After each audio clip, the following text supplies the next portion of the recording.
Brilliance Audio presents the unabridged recording of The Well of Tears by Roberta Trahan, performed by Simon Vance. For my husband, the hero of my story and champion of my heart. Author's note. Historical fiction has fascinated me most of my life, especially those stories infused with myth and magic.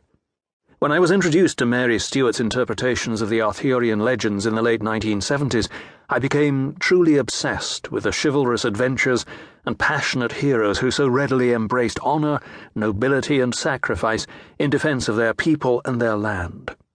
I felt personally connected to these tales, and for good reason. The Welsh have a word for the call of one's homeland. Hiraeth has been described to me as a longing for the soil from which your lineage has sprung.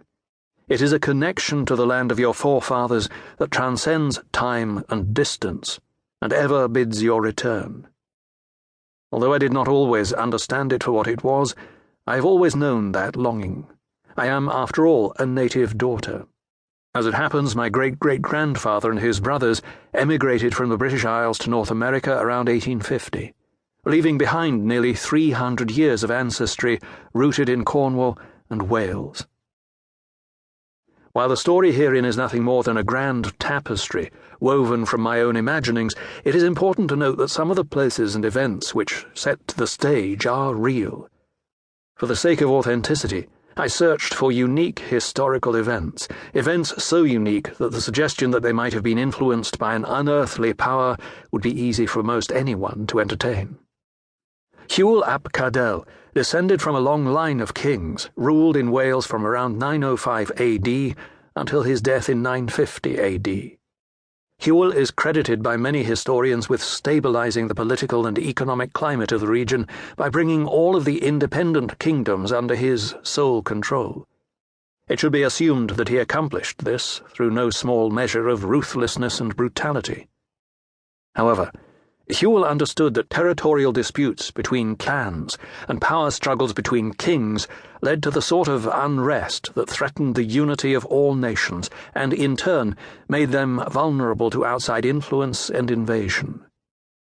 Through the codification of a body of laws that addressed issues of local governance, property rights, and social conduct, and by adopting a policy of conciliation with England, Hywel maintained sovereignty and an era of prosperity and peace that was unprecedented in those times.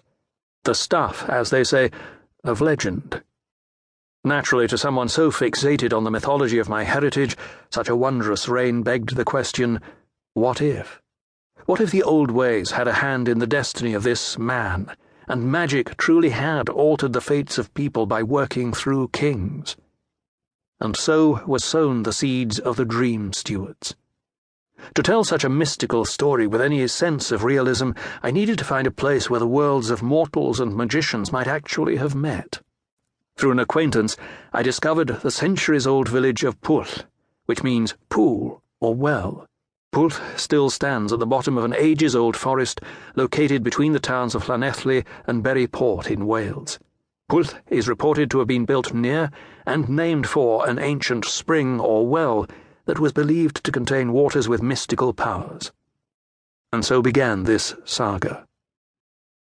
What follows is a journey into a world of my creation, a land and time that are part fact and part fable, and just a little bit fantastic. I hope to give you an experience that takes you into the great beyond, to the mysterious realms that exist alongside what we know to be real, to a place where we can still believe that all things are possible. Alwen Arbendithian. Inspiration and blessings. The Prophecy. Even before the seeds of the first civilization were scattered, sorcerers walked this world. For a time they trod in the formidable footfall of the gods, serving mortals as the arbiters of faith and fate, and, with their guidance, the societies of humankind flourished. But with prosperity came avarice, and with avarice